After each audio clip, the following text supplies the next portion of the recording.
इंसाफ दो, chief justice India हम पर रहम करो, चीफ जस्टिस इंडिया हम पर रहम करो, चीफ जस्टिस इंडिया हमें इंसाफ दो।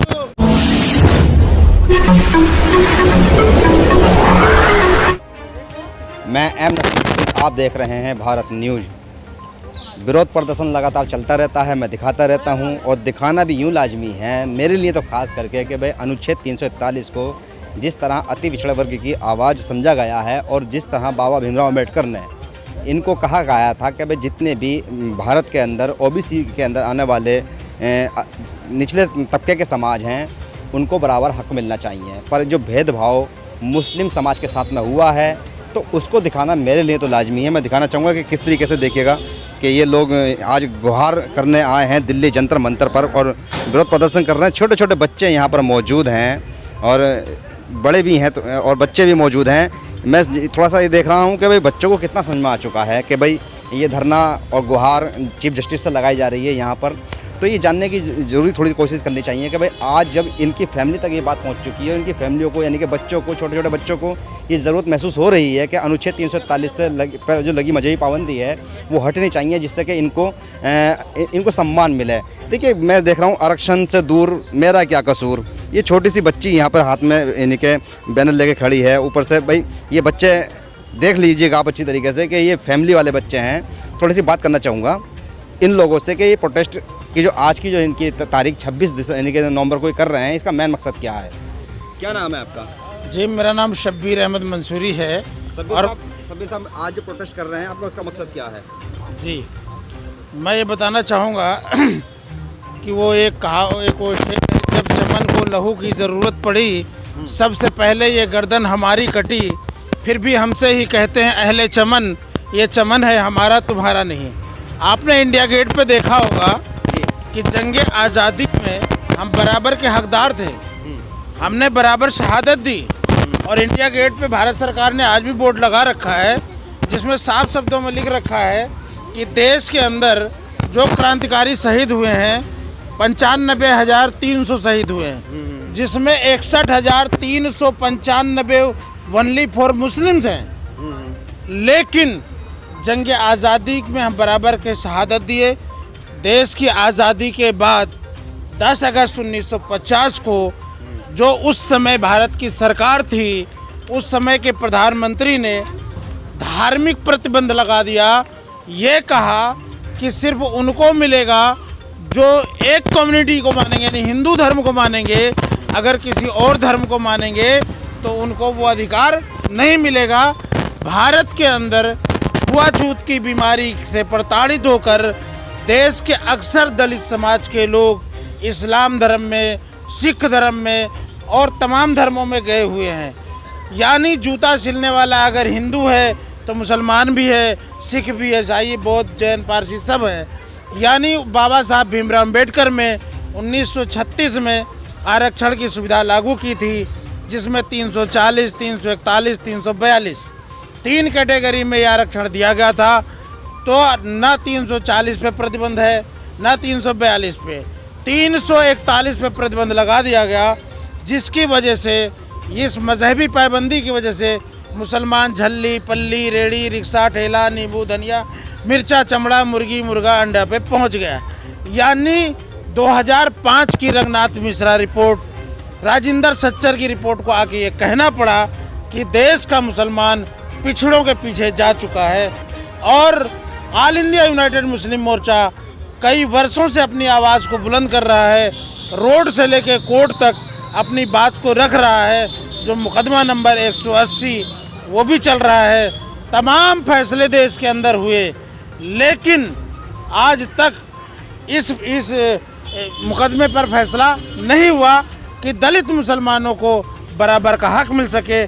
जबकि 1956 में सिख मज़हब के लोगों ने आंदोलन किया तो उनको दोबारा से शामिल सरकार मजबूरन किया।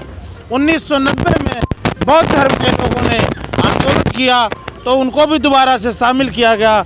लेकिन आज तक जो अल्पसंख्यक में बहुसंख्यक मुस्लिम समाज है, जिसमें अधिकांश दलित तबका कन्वर्ट होकर आया हुआ है। मेरा सवाल तो आपसे मेरा आपसे सवाल बनता है मैं थोड़ा जानना चाहता हूँ कि आप इस आरक्षण से जो लोग महरूम हैं वो कौन कौन सी बिरादरियों के लोग, अब हम बता देते हैं। बताइए। देखिए, भारत में जो आरक्षण गया था वो जाति के आधार पर नहीं दिया गया था, वो खानदानी पेशे की बुनियाद पे दिया गया था कि अगर जूता सिलने वाला है हाँ। तो वो चाहे हिंदू है, चाहे सिख है, चाहे बौद्ध है, चाहे मुस्लिम है, चाहे किसी भी धर्म का है, वो बराबर का उसको हक है।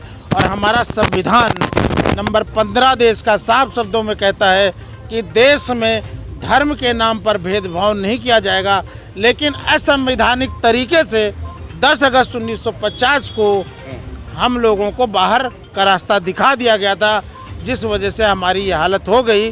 अब सवाल ये उठता है कौन कौन सी जातियां हैं, जैसे जुलाहा हिंदू है तो मुस्लिम भी है, धुना अगर हिंदू है तो मुस्लिम भी है, जूता सिलने वाला हिंदू है तो मुस्लिम है, अगर वाल्मीकि है तो वही कन्वर्ट हुआ तो उसे लाल बेगी बोला गया।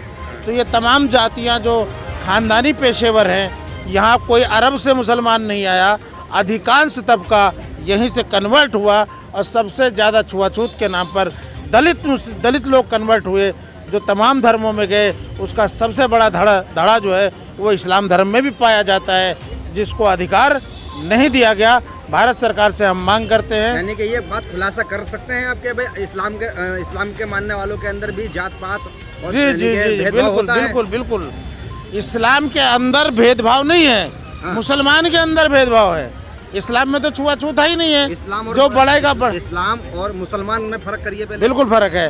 अब जैसे ठाकुर कन्वर्टेड खान साहब आए, नहीं पंडित कन्वर्टेड हमारे सैयद साहब आए, सेठ कन्वर्टेड नहीं बनिया कन्वर्टेड शेख साहब आए, तो आदमी देश बदल ले या इलाका बदल ले, नेचर सिग्नेचर नहीं जाता। अगर यही लोग हमारी आवाज़ उठाए होते तो आज हमारी ये हालत नहीं होती।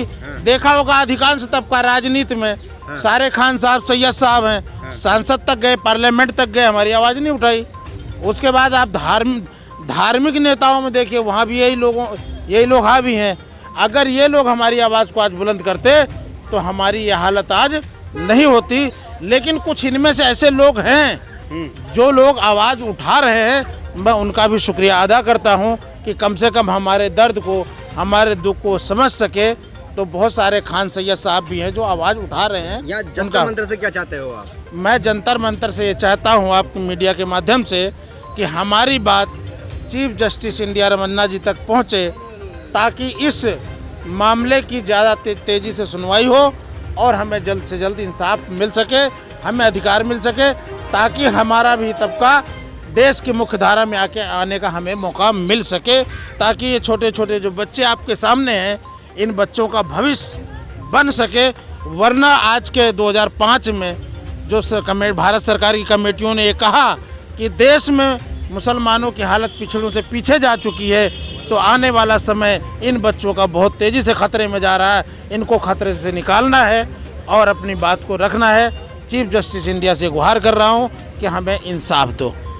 जैसा कि आप देख रहे हैं कि चीफ जस्टिस रहम करो कि यानी कि ये लोग खड़े होकर गुहार लगा रहे हैं। मैं यही देख रहा हूं कि सारे के सारे यहाँ पर विरोध प्रदर्शन कर रहे हैं और पीछे बैनर भी लगा हुआ है। क्या नाम आपका? मेरा नाम नियाज सरवर है। नियाज सरवर। नियाज सरवर, मैं थोड़ा जानना चाहता हूँ कि आप बड़े छोटे हैं और क्यों हैं यहाँ पर आज प्रदर्शन में, क्यों शामिल हुए हैं? देखिए, सुप्रीम कोर्ट में एक केस है PIL नंबर 180/2004। 2004 से ये मुकदमा सुप्रीम कोर्ट में 17 वर्ष हो चुके हैं, अब तक इस पर कोई भी सुनवाई नहीं हुई है।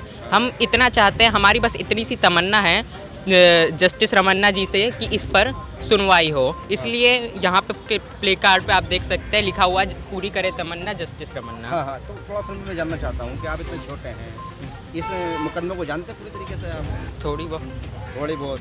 तो महसूस होता है कि आरक्षण नहीं मिल रहा है आपको? जी, महसूस तो होता है।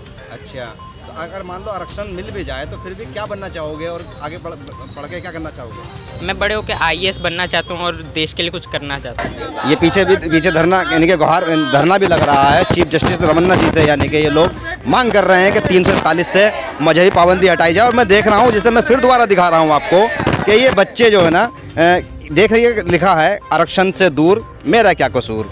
ये एक बड़ी बात है कि अनुच्छेद 341 पर मजहबी पाबंदी लगने की वजह से इन बच्चों का जो हक मारा जा रहा है, वो साफ कह रहे हैं कि भाई आरक्षण से दूर मेरा क्या कसूर। तो ये ज़रूरी है कि कम से कम चीफ जस्टिस इस बात को समझ लें अच्छी तरीके से, और जो देश की देश में बैठे हुक्मरान हैं वो भी इस चीज़ को जान लें अच्छी तरह से कि भाई इनका क्या कसूर है। मैं एम नफीस रशीद, आप देख रहे थे भारत न्यूज।